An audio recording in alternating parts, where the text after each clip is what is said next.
We talked, one thing I was going to ask about is the biggest issue in the American church today. I think that you might have already Mm, touched on it, is discipleship. mhm. Um, Talk about maybe discipleship in churches and how we should go about that.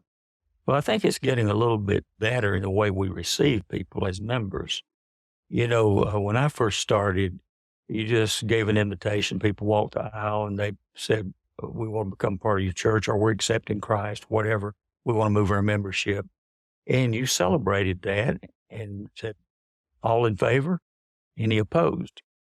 And I think that's a very dangerous thing to do in the culture today. And so what I encourage, the initial step of discipleship is look at how are you receiving members in the church.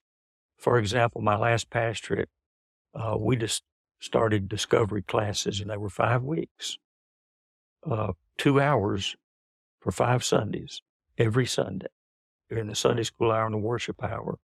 And one of my associates would teach it.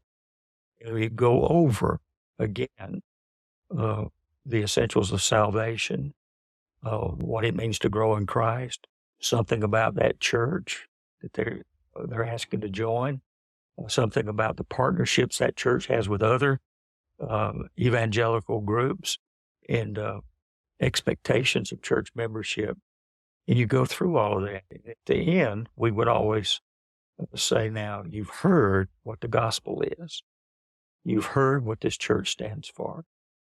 If you believe this is where God is leading you, now fill out this little card." Mm.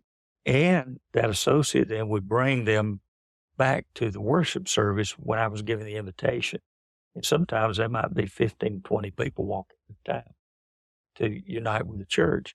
Now, also, a good thing about that approach is we did have several families when they heard, "Well, you mean you believe that? We don't believe that. We can't stay here." But it's better to know it then Right. that they couldn't agree with something in the church than later on. So that's the first step of making disciples.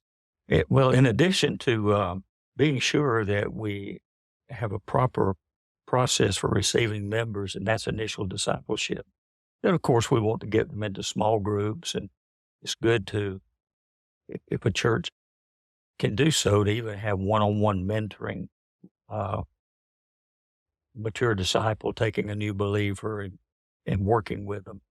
But also, I think one of the big issues that I hope we're addressing better than when I started years ago is discipling those that would take leadership positions in ministry teams, uh, in the organizational structure of the church.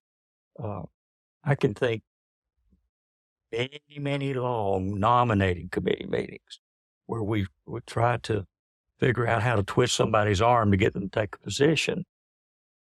That's not the best thing to do. First of all, to get leaders, you do what Jesus said.